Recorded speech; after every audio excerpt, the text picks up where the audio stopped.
Hey everybody, Sunny Fakhuri, aka Darth Caboose here, and we are back with turn 3 of our second campaign of Let's Play Labyrinth, the War on Terror. And again, this is the mission accomplished scenario.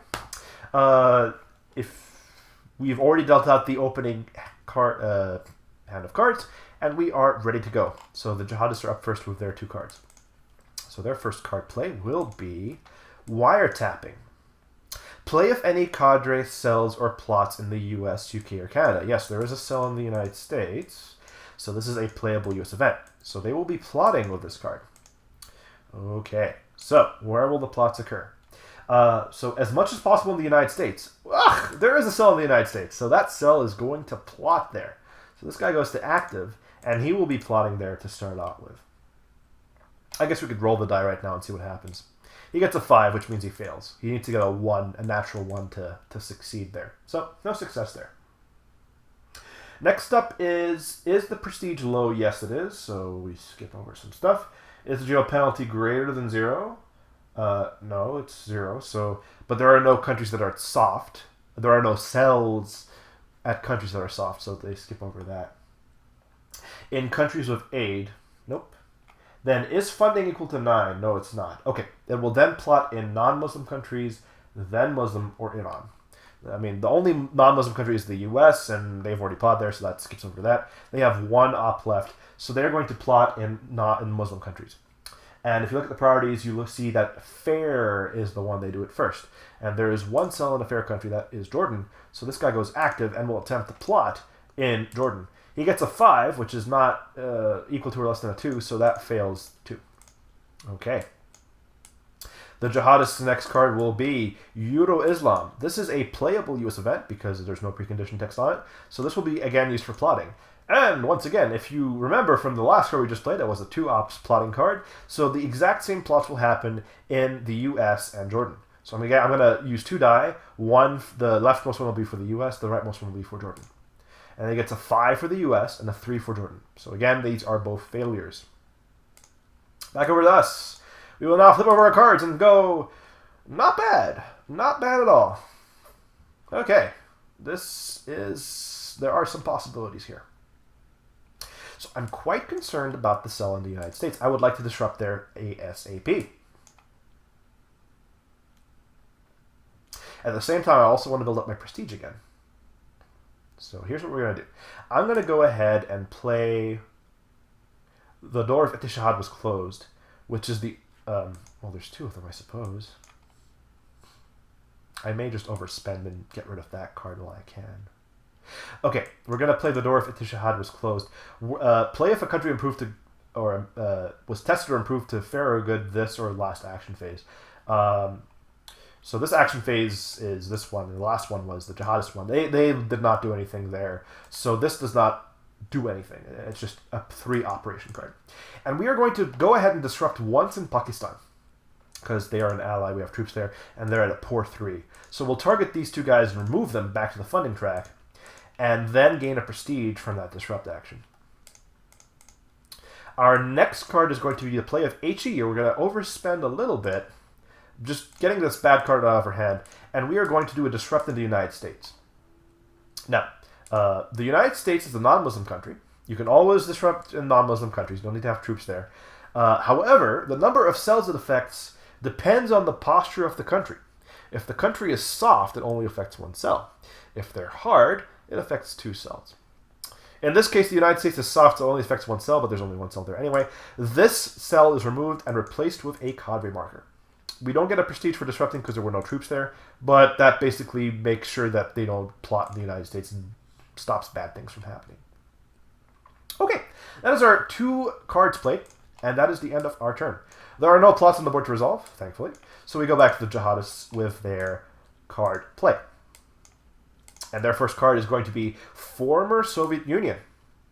Okay, this is a playable non-US event. So this event will happen, and then they will do operations with the 2 cards because it's unassociated.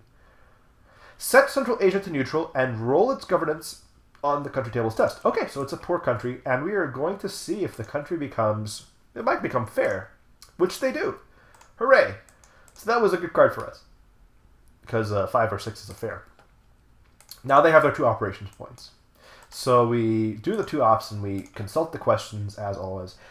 Is a major jihad success possible? No, major jihad success is not possible yet.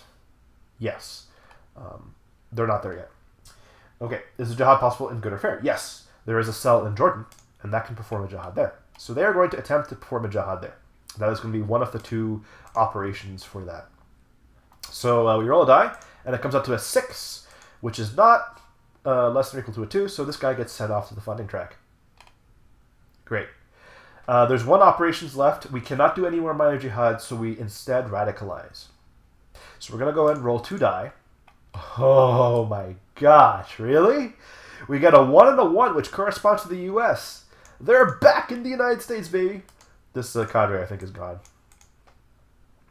And we're back to square 1. Okie dokie. So the jihadists are now up to their second card, and they are going to play Gaza War. More discarding of cards. So the event just happens, and that's that. The United States discards a random card. We have 6 cards in our hands. We're going to randomly pick them. So 1, 2, 3, 4, 5, 6. We roll a die, and we come up with 2. This Kurdistan card is gone. I'm actually okay with that. Jihadists gain a funding, and the United States is dinged for prestige. We are back down into the doldrums again. Alright. Man, those jihadist cards that discard U.S. cards are really, really rough. It's over to us with our 3 operation points. So we have a cell in the United States, but I don't want to spend 2 actions disrupting twice. I want to wait for him to plot and then go after him. That would make the most sense. Musharraf is... it's kind of meh.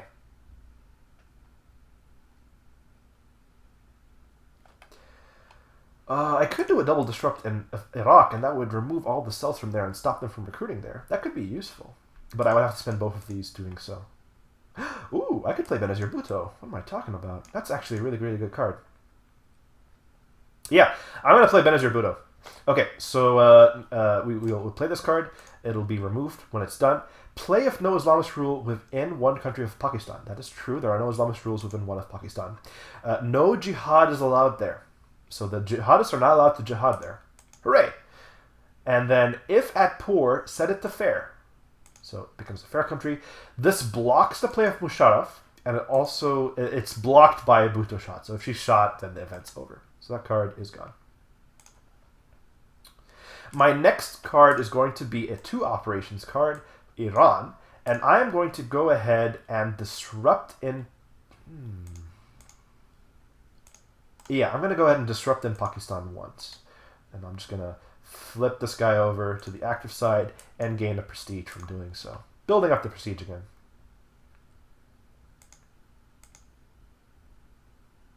Okay, that was both of our cards. So it is now back to the jihadists with their card play.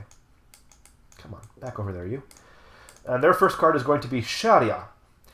Remove a besieged regime marker. There is a besieged regime marker in Pakistan, so this is a playable U.S. event, and they will be using this to plot with. Okay, so we have 2 ops to plot with. The first one is as much as possible in the United States. So this guy is going to go to active, he's going to plot. He gets a 3, thankfully, so no success there. Then we ask, is the prestige low? Yes, it is. Is GWAT penalty greater than 0? It is not, but there are no cells in soft countries, so we skip that. Countries of aid, there's no aid. Funding equal to 9? Yes, funding is equal to 9. So they are going to radicalize with this last operation point, because it was a 2 ops card. Yeah, and they did the plotting in the U.S. So we're going to roll 2 die, and we come up with a 6 and a 1. 6 and a 1 translates to Central Asia. So a cell makes his way over to Central Asia. Oh, excuse me. Okay. Oh, we should get the Benazir Bhutto marker out, I suppose. So we're gonna place the marker and then discard this out of play. So Benazir Bhutto is the effect. I'm gonna leave that there. It's a little tricky. You have to keep track of all this stuff here. That was their first card, and that was the end of that card. Their second card is gonna be sanctions. Okay, so the play if the Patriot Act is an effect, it is, because the game starts with that card in effect. So this is going to be plotted with. And once again, we are going to do a plot in the United States, because there's a cell there. And the roll is A6, a failure. Thank goodness. Okay, it's over to us. We are going to spend 1 operation point to do a disrupt action in the United States. Again, removing the cell, getting it out of the way, because it is no me gusta. The next card is going to be Musharraf, and that is going to be used for a disrupt in Pakistan. So this guy is going to get disrupted. Actually, yeah, that's what I'm going to do. This is going to go ahead and replace him with a cadre marker, and this gives us a prestige because there are troops there. Okay, that is all of our cards. We now have 1 card left, so we have to contend with some jihadist cards. Play if Afghanistan has a cell. It has no cell there, so thankfully this event does not fire. This is discarded, and they will have 2 operation points to play with. Okay, is a major jihad success possible? No, not yet. Is a jihad possible in good or fair? Yes, a jihad is possible in Central Asia. So this guy will flip over and attempt to perform a jihad, and he gets a 3. 3 is not 2 or less, so this guy goes back to the funding track. That was a 2 ops card, so there is 1 operation point left. They will radicalize with that last operation, and so we roll on the global table. We get a 1 and a 4, which is thankfully not the United States again. They are going to roll for the Shenzhen table, and they come up with a 3. A 3 is Germany, so a cell gets to Germany. Okay. Let us see their next card. That was their first card. Second card is, oh no! Bhutto shot! Oh, but play if Pakistan has a cell. We were quite diligent in removing all the cells, so this card is not used for the event. Huzzah! So this card, Bhutto, stays in effect. Okay, so we have 2 operation points for the jihadists to play with. Can they do a major jihad? No. Can they jihad in good or fair? No. Are there cells available? Yes, they are going to recruit. Okay, so they will first recruit in regime change countries where troops minus cells is greater than or equal to 5. Iraq is the case there. So they will attempt to recruit as many times as possible until that condition is not met. And so they will recruit with 1 of the 2 operation points in Iraq. Remember now, we are playing on attractive difficulty, so each recruit success places 2 cells. So 1 of the 2 operation points places 2 cells there. Notice that even though placing only 1 cell there would stop there being 5 more troops and cells, we still follow through and do as much as we can. So 2 cells are placed there. That's done. We then look at in Islamist rule with cells less than 2 times the ops. And that is the case. So because this is a 2 ops card, so 2 times 2 is 4. There's only 3 cells in Somalia, so the recruit attempt occurs there. Again, a recruit success places 2 cells in Somalia. All right, that is the end of that card, and we are done. It's over to us now, but we are going to hold on to this card for 1 more round and wait for the jihadists to be completely done and have them go. Play if troops in Iraq. That is the case, so this event will occur. Place Sadr there. It is an active cell, but cannot travel or be disrupted. If the cell is removed, somehow, remove the marker from the game. So it can't be disrupted, but somehow if an event removes it, it's removed from the game. So this guy is going to go to, we're going to move him to the board, we're going to place the marker, and then we're going to go ahead and go discard to out of play. So Sadr is the cell that's just going to be there. It's never going to go away until we play an event that removes him, like Special Forces or Predator. He's just going to be there annoying the United States.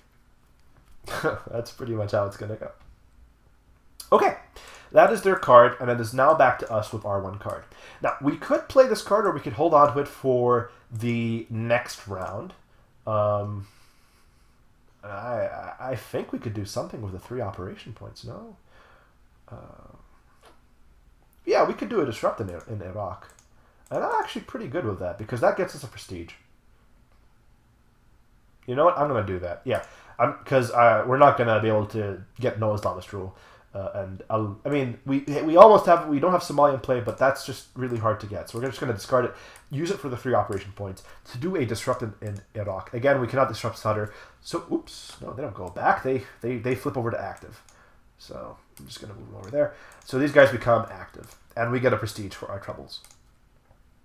Great. Yeah, Al-Anbar is not an effect, so we can do a double disrupt. Okay, we are slowly building up prestige. That's great. So that is the end of that turn. This is turn 3? I think it's 3. Yeah, I think it's 3. All right, so this is the end of turn 3. We'll do the end of turn stuff here. So the jihadists lose the funding. The United States loses a prestige because there's Islamist rule country, but they get that prestige right back because the world is at soft 3 and the U.S. is at soft 3. And that is the end of that. Okay, lapsing events are gone. There's no lapsing events. And reserves to 0. Yep. And then we deal a card of hands. Hand of cards. Okay, so there are going to be 8 cards in our hand and 9 on the jihadists. So, again, 1, 2, 8 for us, 9 for them.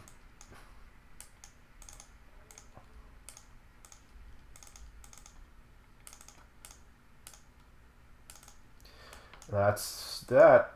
We're getting through the deck. We're about 2/3 of the way through. Almost. Okay.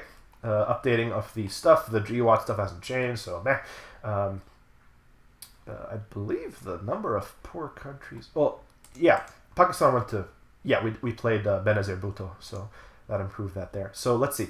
Good resources is still at 0. Islamist is at 1. Fair good countries is at 5. Yeah, it's at 5 now. Nice. And poor is at 1, 2, 3, 4, 5, 6, 7. 7. Whoa, big changes there. So things are turning up a bit. We got a... oops, nope, there's 8. I missed Indonesia. Things are turning up pretty well for the United States. Jihadists got a bit unlucky with Pakistan from the... I think that was the last round. That wasn't even this turn. We did some disrupting there. Benazir Bhutto came out, which made the country fair, which was going to make it hard for the jihadists to do anything there. And we even had the Benazir Bhutto card. Benazir Bhutto shot card came out, so that's great. That means it's not going to get played this shuffle. The Iraq is still a bit of a quagmire, but we have solved many of the other problems. Our prestige is back up, and now we can hopefully get up to a positive war of ideas, dice roll modifier, and take the game from there. Hopefully. All right, guys. So that was the end of turn 3. I think it's this turn. Yeah, I'm messing things up here. Of our Let's Play Labyrinth, the War on Terror. And this is the Mission Accomplished campaign. Thank you all so much for watching, guys, and I'll see you in the next video.